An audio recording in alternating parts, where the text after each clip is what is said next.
Hi, nurse practitioner, functional nutrition, and fitness coach Nicole here to talk to you about insulin resistance. As always, these videos are for information purposes only, not meant to diagnose or treat any one person. Insulin is a hormone that is produced by the pancreas. Now, insulin's main job is to regulate the amount of blood sugar or glucose that is in the blood from the food that you eat. Kind of like the ushers, they tell the glucose where to go, either directly into energy or into storage in fat, muscles, and liver cells. When we eat foods that contain carbohydrates, these are broken down into smaller parts, the little sugars called glucose, and then moved into the bloodstream. This sends the signal to the pancreas to release insulin to help this glucose get to where it needs to go. Insulin resistance is when the cells are no longer accepting the signal from insulin to accept and open up and take in that glucose. The doors remain locked. So the glucose builds up in the bloodstream and, like a rowdy crowd, becomes a mob and starts causing damage. If this process continues, the damage accumulates faster than the body can heal from, and disease sets in.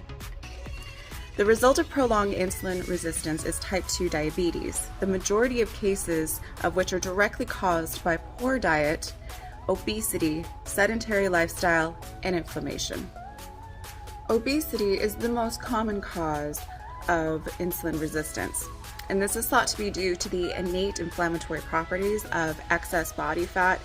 There's going to be way more fatty acids floating around in the bloodstream that's causing havoc, and there's also adipocytokines, which are inflammatory markers from the fat cells themselves, again sending that signal that something is wrong and activating the inflammatory process throughout the whole body.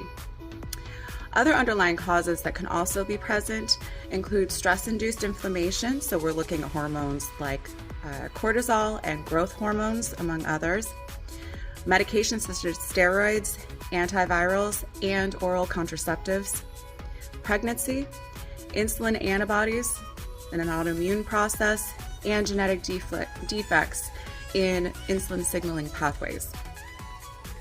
Consequences of prolonged insulin resistance include developing type 2 diabetes, heart disease, hypertension, polycystic ovarian syndrome, metabolic syndrome, and obesity-related cancers. In the next video, I will cover a person who might present with signs and symptoms of insulin resistance and what labs we want to look at to further investigate that.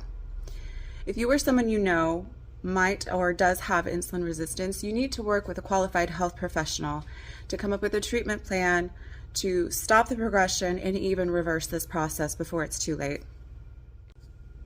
If you found this video helpful, please like, comment, share, follow, or subscribe.